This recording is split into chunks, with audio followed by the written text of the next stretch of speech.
was beautiful. I think that was his mating call.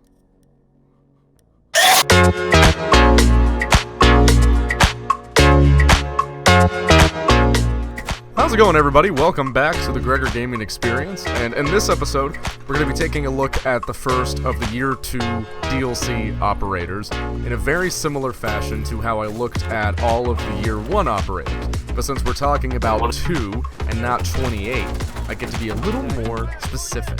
Sound like fun? Cool. Let's start with specifics about the Spanish members of Team Rainbow.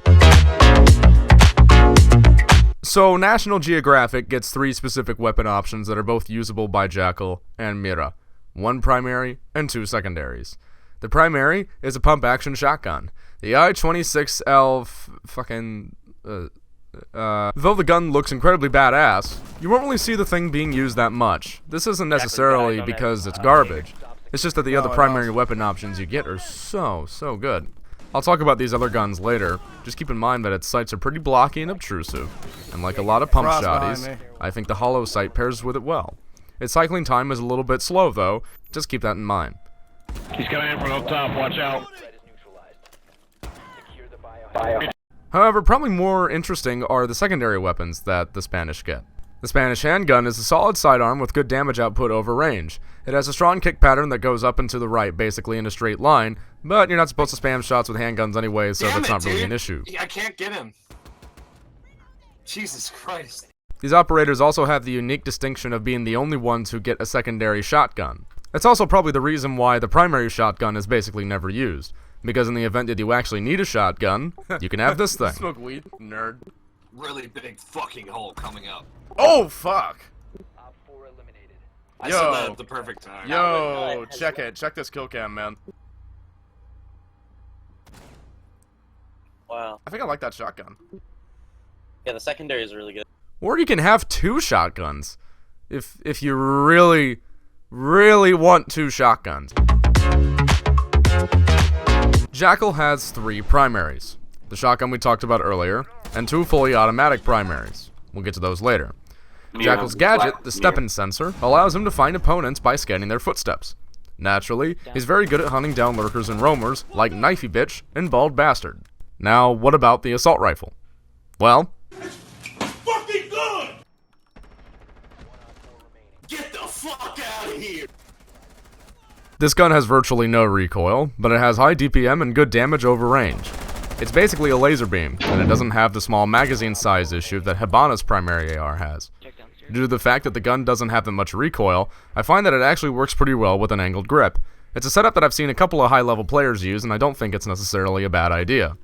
The other primary options, in my opinion, are for the most part overshadowed by the effectiveness of the AR.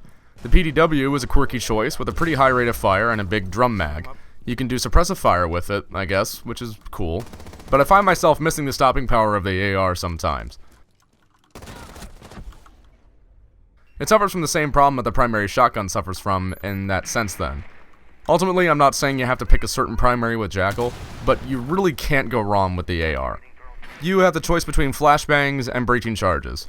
I love when flashbangs work, and I hate it when they don't. Personally, I found myself in a lot of situations with Jackal where I want to flank or surprise enemies that I'm tracking down from unsuspecting angles. If I don't have breaching charges, my plans can quickly become very limited. That's just something I've noticed in my experience. I like to play Jackal separately from my teammates, taking down lurkers and roamers. That's kind of his job. So the long and short of it, hunt for lurkers and roamers around the map. Then, when your teammates start closing in on the objective room, scan more feet, and take down the defenders. I wouldn't put him at the same level of necessity as an operator like Hibana or Thermite, but he's a good addition to the team regardless. Now, let's talk about Mira. Mira can put tinted, bulletproof Windows XP on walls, either reinforced or not reinforced. They can be placed low or high, depending on how you want to hold the angle. Something really cool about these windows is that in some cases they can be placed on the exterior of a building, allowing you to see enemies as they come towards it from the outside. It can be made into a murder hole if you want to, and Mira herself always expresses extreme delight whenever you do so. But in my experience, it causes more problems than it helps. Down to 15 seconds. 10 seconds left. Op 4 is securing the biohazard container. 4 eliminated. You should install Windows XP on unreinforced computers unless you have administrator privileges, i.e. you know what you're doing. It's one thing to make a murder hole out of an unreinforced wall that's small and not easily noticed. It's another thing when someone can literally go around the corner like, oh shit, well, I wonder where they are. What I have seen, though, that works considerably better is Windows installation next to deployable barricades. You can bust out a part of it and shoot enemies, or fire from underneath it. You'll want to keep an eye out for Twitch drones and make sure they don't shut down Windows prematurely. As for guns, 4, 3, 2, 1. That's first. 4, 3, 2, 1.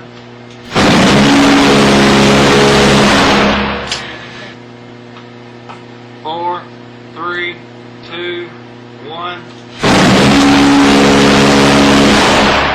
its DPM is absolutely ridiculous at close range, though it requires some getting used to for people like me who favor high damage, low rate of fire guns like Frost or Caveira's SMG. Make sure to follow through with your bursts of fire on enemies, and don't have shitty aim like mine. In summary, I like using Windows XP as an intel gathering tool more than anything else. Setting up on building exteriors is very useful. Otherwise, sit tight, hold angles, and go.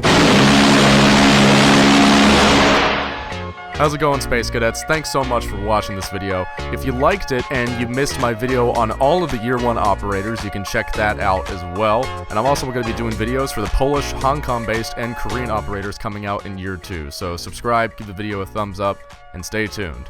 See you, Starside.